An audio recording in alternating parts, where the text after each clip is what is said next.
Gênesis 34, do versículo 1 ao 7, começando no primeiro, diz assim: E saiu Diná, filha de Lia, que esta dera a Jacó, para ver as filhas da terra. E Siquém, filho de Amor, Eveu, príncipe daquela terra, viu-a e tomou-a e deitou-se com ela e humilhou-a. E apegou-se a sua alma com Diná, filha de Jacó, e amou a moça e falou afetuosamente à moça. Falou também Siquém a Amor, seu pai, dizendo: Toma-me esta moça por mulher. Quando Jacó viu que Diná, sua filha, fora violada, estavam seus filhos no campo com o gado. E calou-se Jacó até que viessem. E saiu Amor, pai de Siquém, a Jacó para falar com ele. E vieram os filhos de Jacó do campo. Ouvindo isso, entristeceram-se os homens e iraram-se muito, porquanto Siquém cometera uma insensatez em Israel, deitando-se com a filha de Jacó, o que não se devia fazer assim. E oremos. Pai amado, obrigado pela tua palavra. Ajude-nos, ó Pai, a aprendermos dela. Use-a para nos alimentar esta noite. Use-me para trazer a mensagem com poder. Eu te peço em nome de Jesus. Amém. Vamos sentar então. E continuamos o nosso estudo no livro de Gênesis. E hoje vamos começar um novo capítulo. E nós vamos começar um novo tema, como fazemos com a nosso estudo. E no capítulo 34, nós vamos ver o tema Colhendo a Tormenta. Colhendo a Tormenta. De fato, nós vamos ver Gênesis 34 e 35 juntos, porque ambos os capítulos, assim como 32 e 33, tratavam de um tema só. 34 e 35 também estão tratando do mesmo tema que nós estamos traçando, que é colhendo a tormenta. No dicionário, a palavra tormenta é definida da seguinte forma: tempestade violenta, grande quantidade de coisas más, é a segunda definição. A terceira, desordem ou rebuliço, agitação ou abalo. E número 5, dor moral. Dor moral.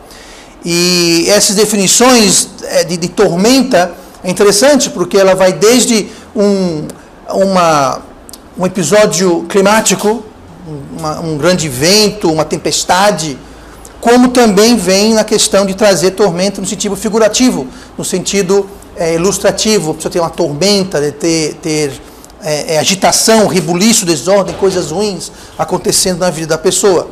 Esse tema, colhendo a tormenta, eu tomei ele do versículo 7 do livro de Oséias. E no capítulo 8, versículo 7, diz assim: Porque semearam vento e cegaram tormenta. E o que Oséias faz aqui, ele faz justamente um trocadilho com essa palavra. Ele fala assim: se você está semeando um vento, ou seja, um lento, uma brisa, você semeia o vento, você vai cegar ou você vai colher a tormenta, uma tempestade. Então você que está semeando uma brisa, um vento, você vai colher uma tempestade, um furacão, digamos assim. Agora, do mesmo jeito, o trocadilho é que você semeia pouco, mas colhe muito. Então você vai acabar colhendo mais do que você está semeando. E é sempre assim: você semeia uma semente, daquela uma semente você vai ter, digamos, uma árvore que vai dar muitos frutos. Em cada um desses frutos haverão várias sementes. Então, com uma semente, você vai acabar com um monte de semente. Você coloca um grão de milho no chão, vai nascer um pé de milho, que vai dar várias espigas.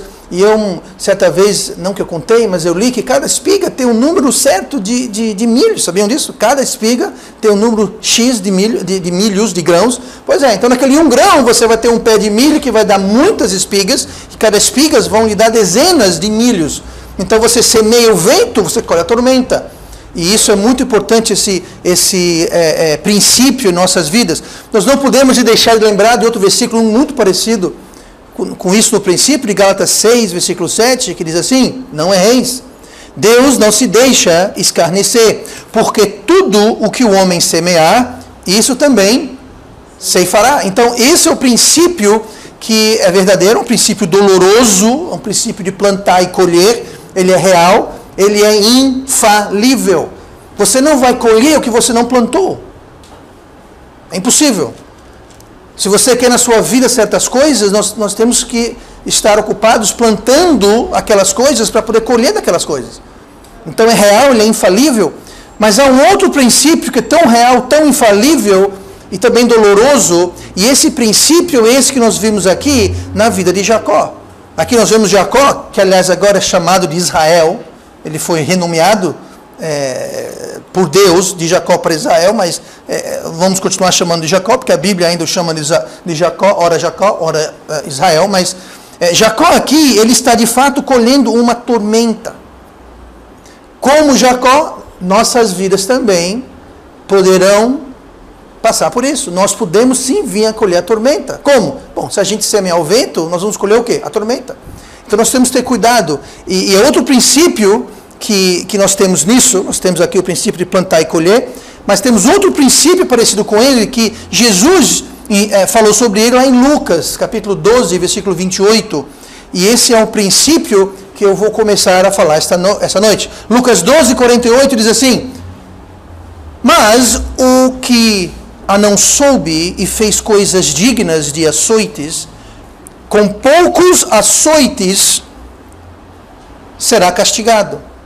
E a qualquer que for dado, muito se lhe pedirá, e ao que muito se lhe confiou, muito mais se lhe pedirá. Esse aqui é outro princípio importante, que é o de que a quem muito é dado, muito será cobrado. Ele vai mão em mão com o de semear e colher.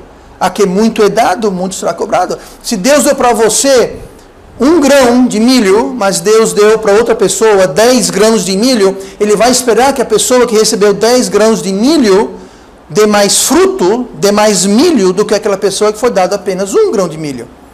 E Deus vai julgar-nos de forma diferente. Deus é justo. E se nós recebemos muito milho, ele vai esperar uma mais abundante colheita do que aquele que recebeu pouco milho, ou até aquele que recebeu nenhum milho. E essa hora aqui talvez é uma dos episódios mais dolorosos na vida de Jacó, e ele precisou aprender esse princípio. Jacó não tinha, até esse momento na vida dele, ele não tinha caminhado tão próximo de Deus. Talvez aqui é a primeira vez na vida dele que ele está tão perto do que Deus queria para ele. Ele passou a sua juventude morando com os pais, na casa dos pais, e pelo que nós vimos lá, ele não tinha um caráter lá muito bom. Ele enganou o irmão, enganou o pai, mentiu e fez aquela novela toda que nós já vimos. Depois, então, ele saiu fugido da casa do pai, porque o irmão dele jurou matar-lhe. E começa aqueles 20 e poucos anos com Labão. E também ali com Labão ele também demonstrou um caráter meio falho. Ali ele ficou alienado, continuou alienado da vontade de Deus. E aqui, pela primeira vez, ele está no caminho de Deus, está voltando para a terra da parentela. Ele teve todo aquele episódio que nós vimos nas últimas mensagens nesse tema, mas aqui pela primeira vez Jacó está levando Deus a sério. Pela primeira vez Jacó ele está obedecendo Deus. Por outro lado, Deus tinha dado muito a Jacó. Deus tinha dado a Jacó, tinha sido passado para Jacó a herança. Não falo a herança do irmão, do pai dele, mas a herança desde Abraão, as promessas que foram feitas ao seu avô Abraão. Foi feito ao seu bisavô Abraão, ao seu avô Isaac, ao seu pai Jacó. Não, ele era Jacó. A Jacó, o seu avô Abraão, o seu pai Isaac e Jacó. E tinha as promessas, sabe? E dele ia ser a lineagem, e de fato foi, de Cristo. Ele foi dado os sonhos que Deus apareceu para ele, Deus falou com ele, Deus até lutou com ele. Lembrando que ele estava manco da luta que ele teve com Deus. Então, muito foi dado, ele tinha uma herança, ele tinha muito que Deus investiu nele, que mostrou dele, Deus livrou ele de Labão, Deus livrou ele de Esaú. Lembrando que quando ele fugia, Labão foi atrás dele, não foi para fazer um piquenique, não, ele queria pegar ele. Esaú também, ele pensou que Esaú, lembrando que ele saiu fugido, jurado de morte pelo irmão. Então, quando ele voltou, ele pensou, meu irmão vai aqui cumprir sua ameaça de me matar. Então, Deus livrou ele, Deus deu muito. Deus o abençoou ricamente. Ele chegou na terra de Labão, ele tinha o quê? Nada. Ele não tinha absolutamente nada. Ele saiu de Labão, um homem rico, com muitos gados. Ele tinha muitos servos. Homem rico, quem deu aquilo para ele? Não foi ele que enganou Labão. Não. Aquilo ali foi... Ele pensou que foi aquilo, mas foi Deus que abençoou. Então Deus investiu muito. Deus deu muito para ele. E, consequentemente, agora Deus esperava muito dele. Deus estava cobrando e esperando muito dele. Deus trata com maior rigor pessoas que receberam muito. Por isso que, às vezes, nós podemos observar certas coisas em certas pessoas que, na realidade, não deveriam estar lá, na vida dessas pessoas. Às vezes observamos coisas na vida de alguém que não está certo, aquilo não está certo. E por que Deus não está tratando daquilo? E muitas vezes é porque aquela pessoa está tendo mais paciência de Deus, Deus está sendo mais leniente com eles, Deus está pegando mais leve, digamos assim, com eles, porque eles não receberam tanto. Eles não receberam tanto ainda. Então, por que eles não receberam tanto ainda? Vamos supor, alguém que acaba de ser salvo, acaba de ingressar na igreja, é tudo novo, está aprendendo. Deus vai tratar com aquela pessoa muito mais diferente do que uma pessoa que foi salva há 10 anos atrás, está aqui na igreja há 10 anos, já ouviu centenas de mensagens, foi para centenas de reuniões, já leu a Bíblia, já teve exemplos, já viu exemplos. Aquela pessoa que muito foi dado, Deus vai cobrar mais rigorosamente do que aquela pessoa que acabou de chegar. Então a gente tem que ter paciência, sabe? Você vê alguém novo na fé, não vamos esperar. Que absurdo, aquele irmão, porque aquele irmão... Calma, gente, todo mundo começa em algum lugar e Deus é justo. Deus não espera o mesmo fruto de alguém nos primeiros meses da salvação do que alguém que está salvo há 10, 15, 20, 30 anos. Então, quanto mais a gente recebe, mais nós somos responsáveis pelo que nós recebemos. Quanto maior as bênçãos, quanto maior o alimento espiritual e tudo mais, tudo isso, Deus computa isso, sabe? Deus contabiliza tudo isso, e nós temos que ter um senso de responsabilidade. Exemplo que eu posso trazer aqui, Moisés.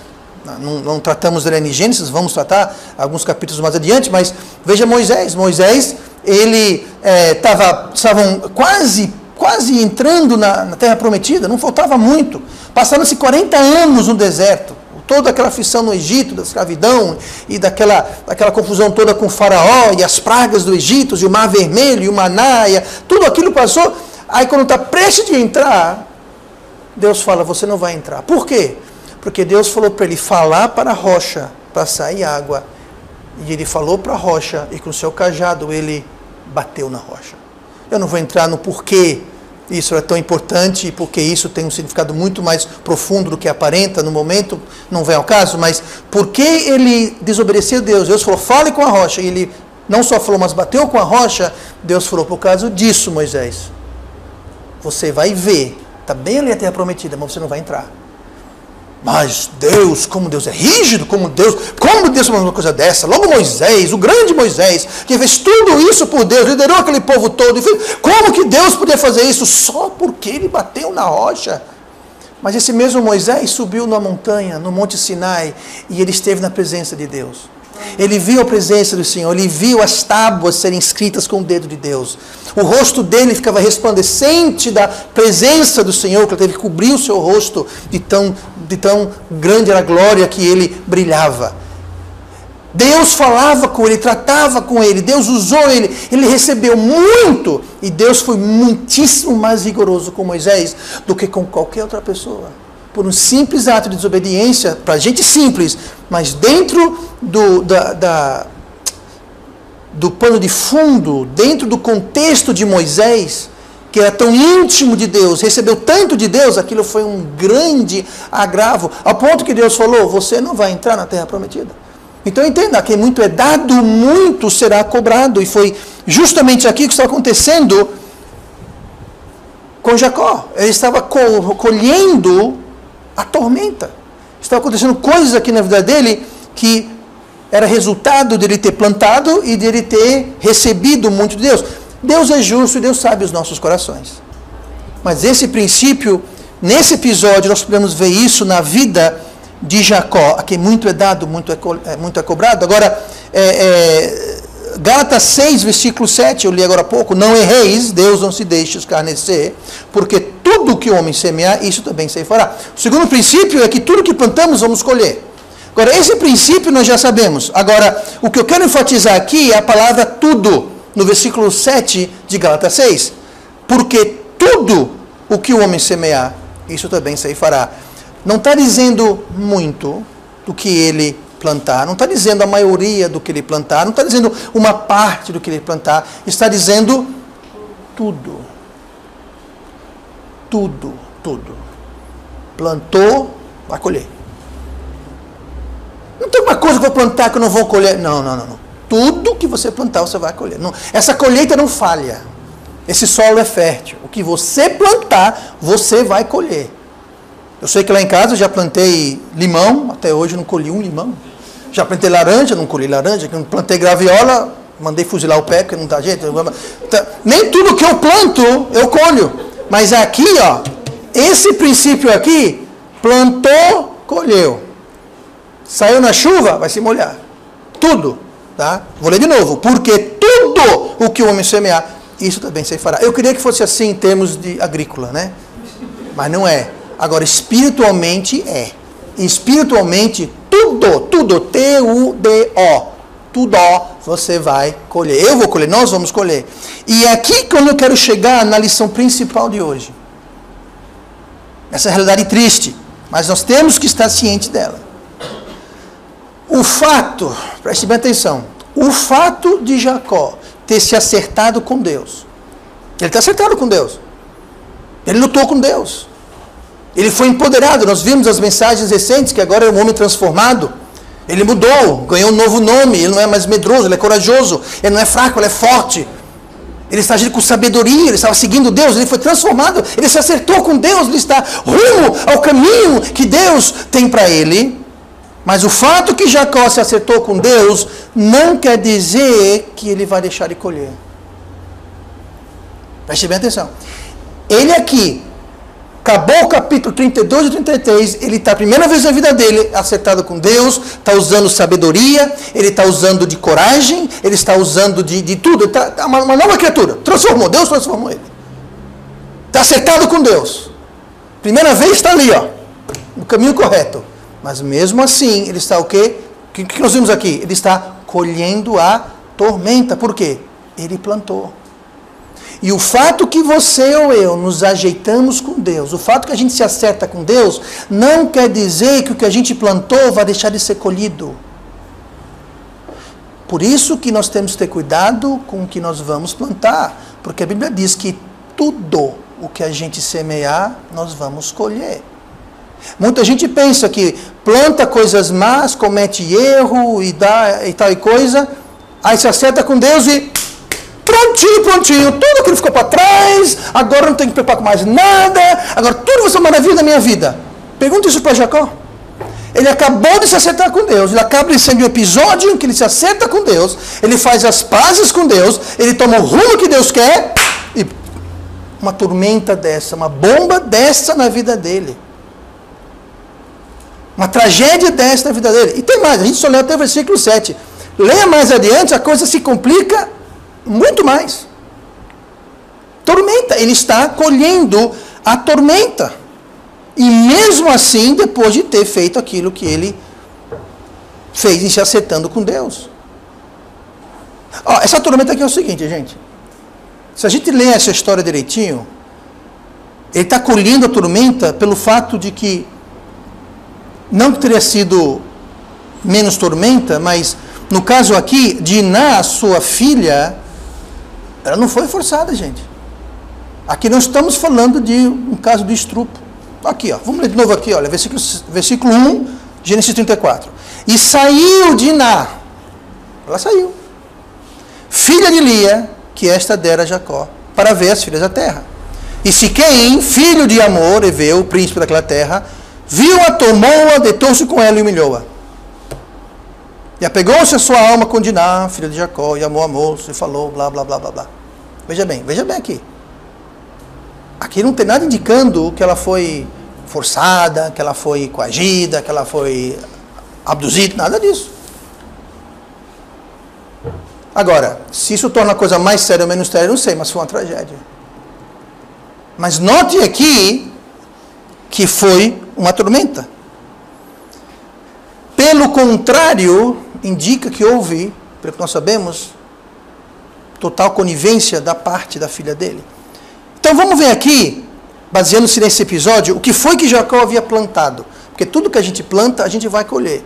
Então vamos lá, Jacó havia plantado o quê? Vamos ver só algumas coisas aqui. Número 1, o que Jacó havia plantado nos anos antes de ele ter sido transformado por Deus, nos anos antes de ele ter acertado a sua vida com Deus, ele havia plantado o quê? Ele havia plantado uma vida sem separação do mundo. Durante o tempo que ele passou com Labão, que foi quando seus filhos e sua filha nasceu, foi justamente os 20 e poucos anos que ele passou lá na terra de Labão, trabalhando com Labão. Naquele momento, naquele tempo, ele vivia uma vida sem nenhuma separação do mundo.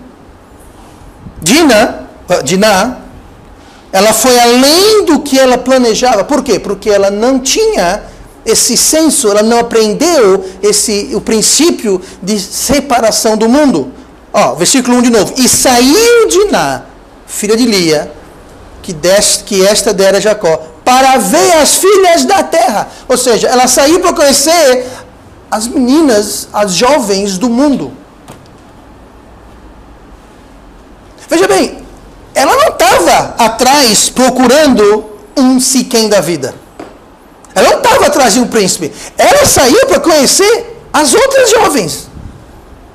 Ela saiu para conhecer a garotada da terra. O que tem de mais com isso, pastor? Você leu o versículo 1 e versículo 2, o que aconteceu? Gente, olha, deixa eu ler aqui para você, 1 Coríntios 15, 33. Não vos enganeis, as más conversações corrompem os bons costumes. Essa palavra conversação não quer dizer blá, blá, blá, blá. Quer dizer você conviver. Essa conversação está falando de convivência. Quando você convive com coisas corrompidas, com coisas mundanas, aquilo vai o quê?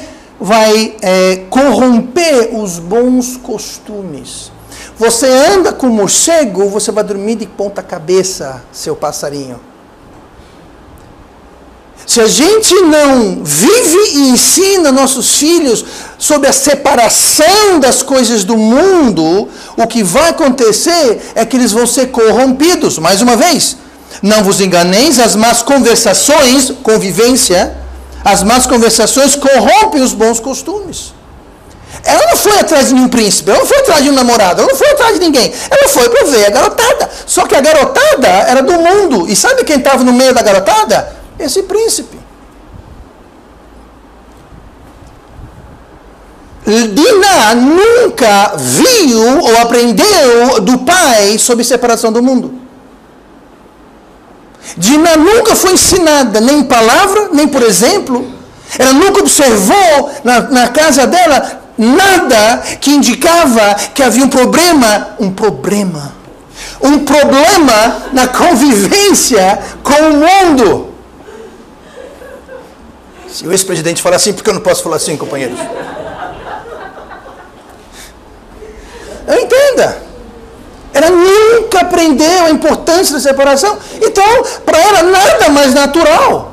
Ela via Jacó, enquanto ela crescia, aqui, nós não sabemos por certo, mas ela devia ter em torno de 17 ou 18 anos, ela foi a quarta ou a quinta dos filhos filhas a nascerem, dos 12, 11 filhos, e ela foi a quarta ou a quinta, se não me engano.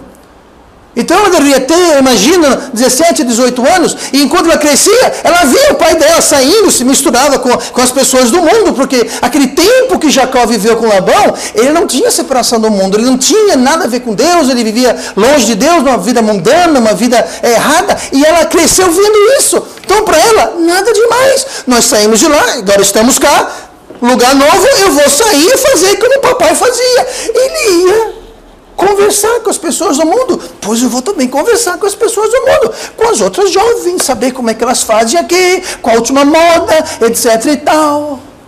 Nada demais.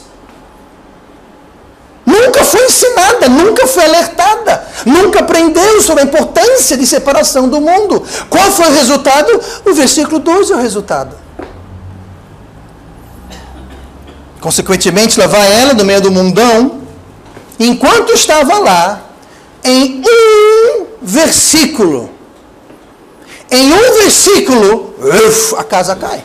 Em um versículo, tudo foi para o ralo abaixo. Em um versículo. E Siquém, filho de Amor, Eveu, príncipe daquela terra, viu-a, tomou-a, deitou-se com ela e humilhou-a. Ela saiu uma tarde. E uma tarde, tudo isso se sucedeu. Siquém nunca teria visto Diná.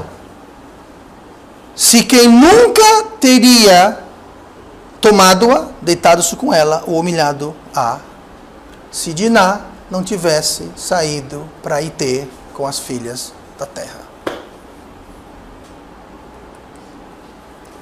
Conhece aquele efeito dominó? Você derrubou um dominó, que derrubou outro dominó, outro dominó, outro dominó, outro dominó.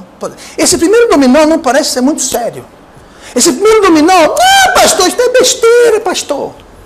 Bobagem, pastor. Pois é, bobagem. Ela saiu só para ver as filhas da terra. Ela quer conhecer a garotada dela. O que tem de mais? O que tem de mais está no versículo 2, o que tem de mais. Ela saiu e isso desencadeou o que aconteceu no versículo 2. Como é que você evita o que aconteceu no versículo 2? Você não faz o que ela fez no versículo 1, que é o quê? Não saia para ir ver as meninas da terra.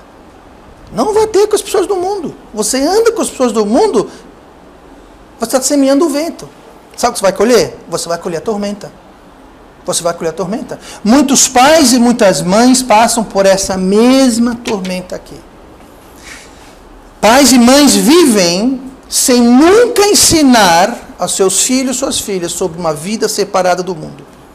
E quando esse filho, essa filha arruína a sua vida, porque não se separaram do mundo, aí eles escolhem a tormenta. Aí geralmente, uma de duas coisas acontecem. Eles passam a dizer, é normal, pastor. Isso aqui no versículo 2. Pastor, que escândalo todo é esse? Hoje em dia é normal. Hoje em dia está todo mundo fazendo, pastor. Hoje em dia, eu não estou interessado hoje em dia, eu estou interessado na palavra de Deus. E se você é cristão, você deveria estar interessado mais na palavra de Deus do que é normal na terra, no mundo. Porque a primeira coisa que os pais fazem é, normal. Primeira coisa, quando tem a ruína, é falar, a ruína é normal. Está todo mundo fazendo, hoje em dia sim, pastor. Sobre isso ou outra coisa qualquer, eles normalizam. Está todo mundo fazendo. Estamos no século XXI. Isso não tem nada a ver.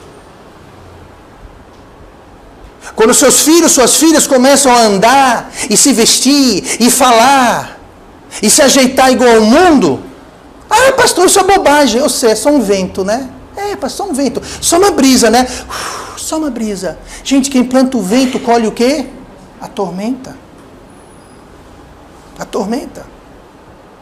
Começa com os filhos saindo de casa, chegando com um brinquinho aqui, aí outro brinquinho ali, aí é um aqui, aí daqui a pouco uma tatuagem aqui, pastor, tatuagem. Eu só estou dizendo, vento traz tormenta. Daqui a pouco está fumando, aí não é cigarro, é maconha, aí está bebendo, aí está fumando crack, tomando cocaína, achando maconha. Pastor, o que é isso? Você colhe o vento, você planta o vento, você vai colher o quê? Tormenta. Pastor, mas hoje em dia está todo mundo fazendo isso. Todo mundo no mundo. Porque na minha casa não tem disso.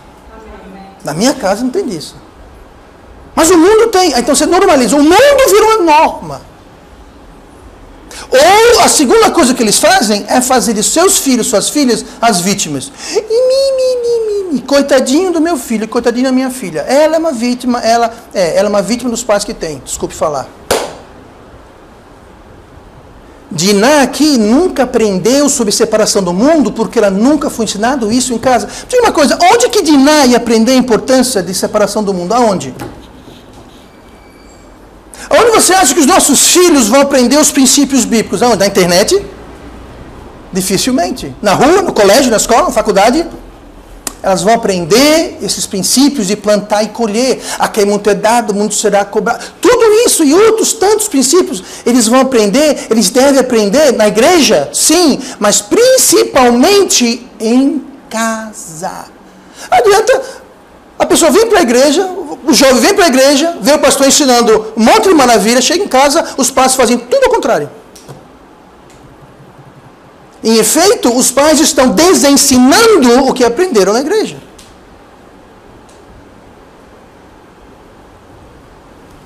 Pois é. Qual outro princípio? Princípio de ter uma vida separada. Jacó plantou uma vida não separada, agora ele está colhendo a tormenta. Ele está colhendo na vida de Diná a falta de separação do mundo que ele não tinha na vida dele, ele está colhendo na vida de Diná. E na dele também, mas Diná. O que mais? Jacó viveu todos esses anos uma vida sem pureza sexual. Versículo 2. E Siquém, filho de Amor, veio o príncipe daquela terra, viu-a, tomou-a, deitou-se com ela e humilhou-a. Tá? Não vamos entrar em detalhe não, que foi que rolou aqui, certo? Estamos todos sabendo o que aconteceu aqui. Diná não saiu de casa à procura de Siquém. Não foi isso, mas também ela não viu nada de errado em se deitar com ele. Notando que ela não foi forçada, induzida, nada disso. Nenhum lugar na história, durante, depois, lugar nenhum, sequer insinua-se que ela foi forçada, ou coagida, ou pressionada. Não, de modo algum. Por que seria isso? Bom, para começar, ele tinha 2 esposas legítimas.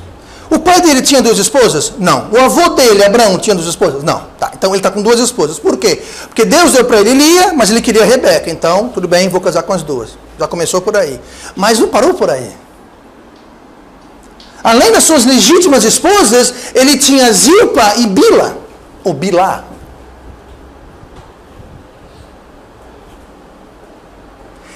Durante a vida de Diná, ela viu o pai coabitando com 4 mulheres. Os 12 filhos e uma filha, ou seja, ele teve 13 crianças, digamos assim, certo? 12 homens e uma mulher. Foram de 4 mulheres diferentes simultaneamente. Nascia uma de uma, nasceu outra. Era um festival. E Diná viu isso. Então, para ela, ok. Momento algum ela viu, observou, foi ensinado a questão de pureza na vida dela. Ela saiu para ver as meninas, apareceu um príncipe. Ulala, um príncipe. Parece história de conto de fada, né? Um príncipe. Ele está piscando para mim, ele está dando em cima de mim, está afim de mim. Uma coisa leva a outra, e no espaço de um versículo, um dia, uma tarde, manhã, não sei como é que foi isso aqui, mas naquele breve período. Por quê? Porque ela não aprendeu. Onde é que vai aprender isso? Na escola? Gente, na escola estão dizendo o contrário. Na escola hoje estão ensinando que esse tipo de coisa está acontecendo na infância, com crianças, não é nem mais adolescente, criança. Se duvida de mim, não duvide, é a realidade. Estão ensinando isso para crianças. Se você não sabe disso, procure saber que são os professores da sua escola. Absurdo, absurdo. Então eles não vão aprender sobre pureza no mundo, não vão aprender sobre pureza na televisão, não vão aprender sobre pureza no cinema, não vão aprender sobre pureza na internet, não vão aprender sobre pureza, vão aprender, se é que vão aprender, em casa. Porque não adianta o pastor ensinar, não adianta o professor aqui na igreja ensinar, se chegar em casa, está tudo reviravolta. Não adianta ensinar sobre pureza e os pais colocam um filme que tem palavrão, tem cenas que não deviam estar sendo mostradas. Do que adianta? Foi mais ou menos assim com Diná. Ela não foi ensinada. Agora, ela sabia, nós vamos ver daqui a pouquinho, ela sabia. Para ela não era tão ruim assim se deitar com um príncipe. Por quê? Porque ela fez. Não foi forçada, como eu disse, ela fez. Então, se era tão errado assim para ela, se era uma coisa tão chocante para ela, ela não teria o feito. Mais adiante nós vamos ver o exemplo de um dos irmãos de Diná, José. O José do Egito, lembrando, nós vamos ver ele mais adiante, mas só lembrando aqui com esse episódio, José do Egito, ele estava, a esposa de Potifar estava tentando seduzir ele. Sabe o que foi que ele fez? Fugiu. E ela estava tão próximo dele, seduzindo ele, estava segurando as roupas dele, ele fugiu, a Bíblia indica, sem roupa, mas fugiu. Ele saiu de lá. O irmão dela. Por que Diná não saiu de lá? Por que Diná não fugiu? Porque Diná não achava nada demais. O irmão dela achava demais. O irmão dela não aceitou ser seduzida pela esposa do patrão dele. Ele falou, estou fora, e fugiu, deixando suas vestes com ela. Que ela segurou ele, e ele falou, estou fora. O que mais? O que mais foi que Jacó havia plantado, que estava colhendo agora? Olha o versículo 7 comigo.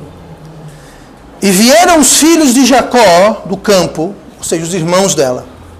Ouvindo isso, número 1, se entristeceram-se os homens e iraram-se muito, porquanto Siquém cometeram insensatez em Israel, deitando-se com a filha de Jacó, o que não se devia fazer assim. Ou seja, eles sabiam que isso não era certo.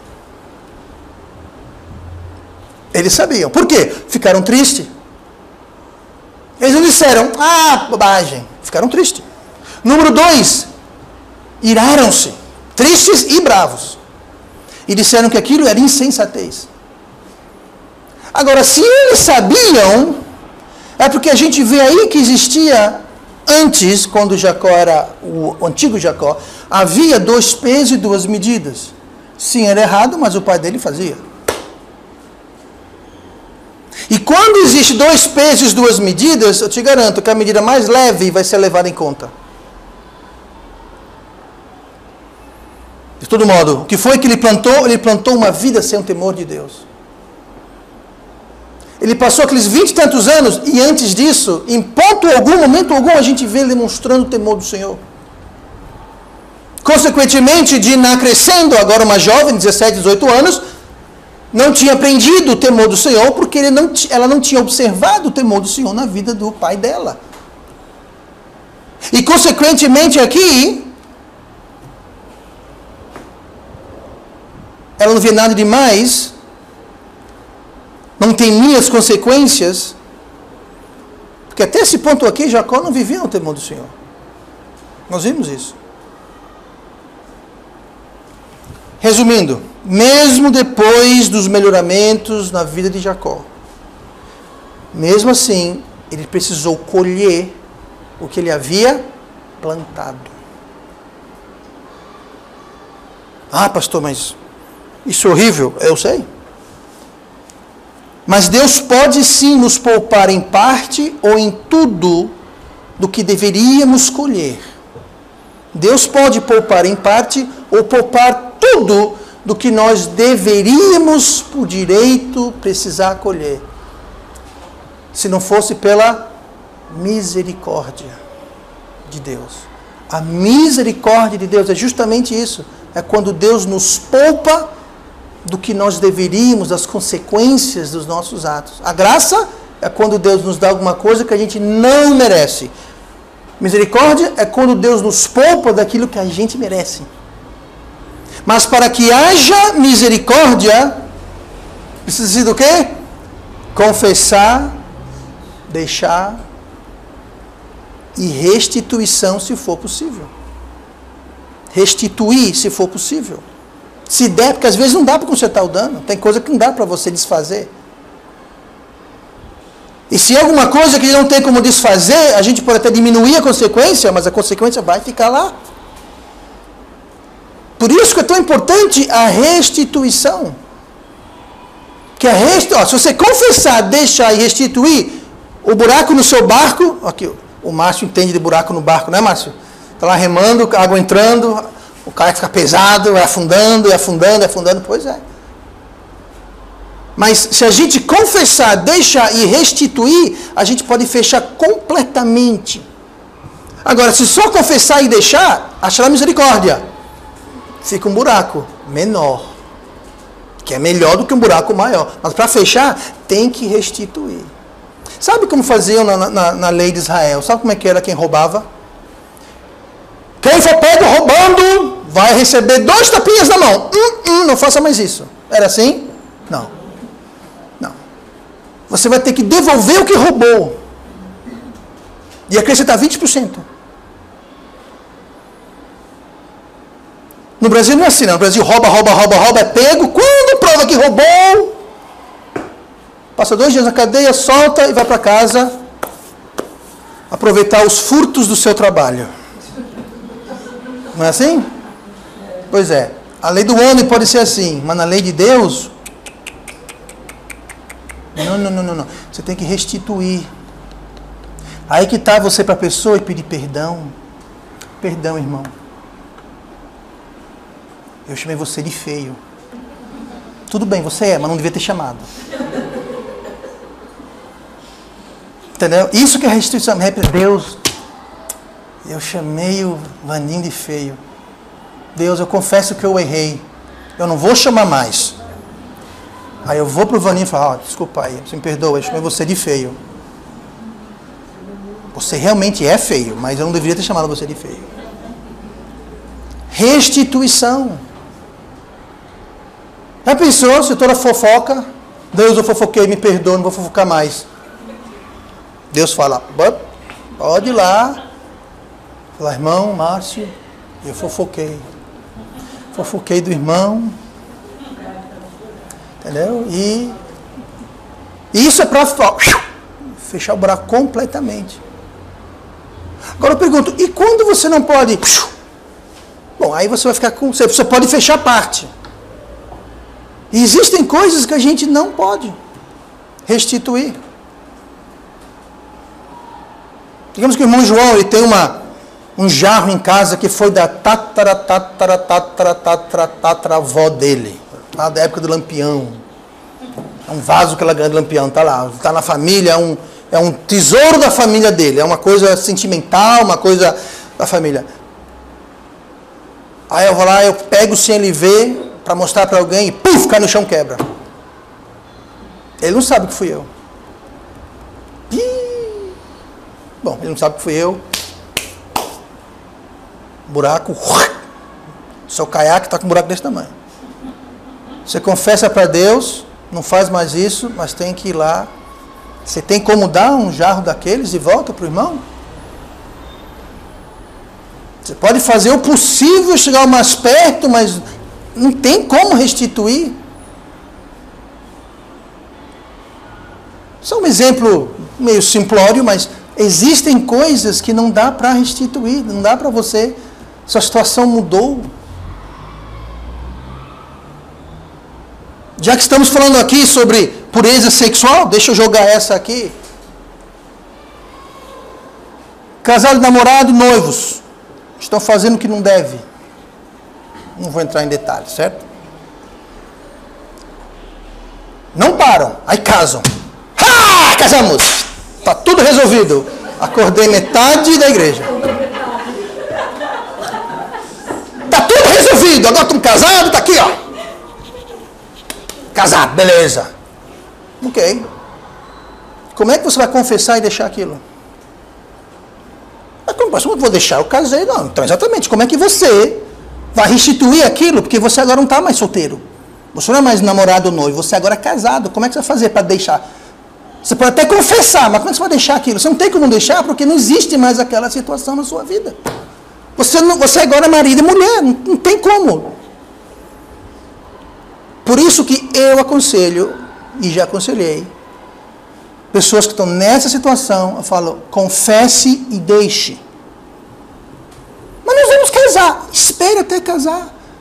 Aí você pode falar que nós confessamos e nós deixamos. Aí você fechou o buraco. Aí você casou e você não vai ter aquele buraco no seu balde, não vai ter aquele buraco no seu caiaque, no seu barco. Agora, se você não confessa e deixa e casa, você vai ter que passar o resto do casamento com aquele buraco no seu balde. Por quê? Porque você não tem como fechar ele mais, porque você agora é o quê? Você é casado. Você nunca vai voltar a não ser casado com aquela pessoa. Ah, pastor, isso é besteira. Eu sei, para você é um vento. Mas quem semeia o vento, colhe o quê? A tormenta. Por isso que tantos casais, tantos casamentos hoje em dia acabam em divórcio. E aqueles que não acabam, muitas vezes não estão vivendo um paraíso na terra. Por quê? São buracos que não foram fechados. Em alguns casos nem podem mais. Agora, o que a gente faz? Eu estou num barco aqui e tem furos no barco, está entrando água. O que eu faço? Eu tenho que parar de remar, pegar uma cuia, não é, Márcio? E jogar aquela água fora. Aí posso remar um pouquinho mais e jogar aquela água fora. Agora, o outro barco que não tem um furo, está lá longe. Está remando, lá longe. Não está entrando água nenhuma. Eles estão se divertindo muito mais. O passeio está muito mais gostoso. Enquanto o seu, você tem que parar, desvaziar, rema um pouquinho mais, fica pesado, você para, desvazia. O seu não, eu falo o seu assim, sabe? Aí aquele casamento para dar certo vai dar muito mais trabalho. Por quê? Porque você tem que parar de vez em quando para jogar água fora. Mas passa o outro, aquele casal que fechou os buraquinhos, fez tudo certinho, não deixou nada aberto, tudo correto. Eles vão remar e passear, vão parar para pescar, não vão ter que se preocupar e estar esvaziando. E se a gente não fizer isso, confessar, deixar restituir, então vem a colheita. O único modo da gente ter misericórdia de Deus, ou seja, de não receber o que a gente merece, é fazendo isso. E tem coisa que não dá para fechar completamente. A Bíblia fala algumas vezes: procure o Senhor enquanto ainda é tempo. Aplique esse mesmo princípio. Conserte e feche seus buracos enquanto ainda tem tempo. Valorize isso. Porque senão você vai ter que conviver. Fazer amizade com aquele buraquinho no seu barco. Porque lá ele vai estar. Não adianta reclamar, espernear, dizer que não é justo, que eu não sabia. Está lá. Não adianta Diná reclamar. Está lá, Diná. Está lá. Está armado isso. E nós vamos voltar semana que vem e ver outras coisas sobre colher a tormenta que Jacó estava experimentando aqui em sua vida. E vamos orar então. Senhor nosso Deus.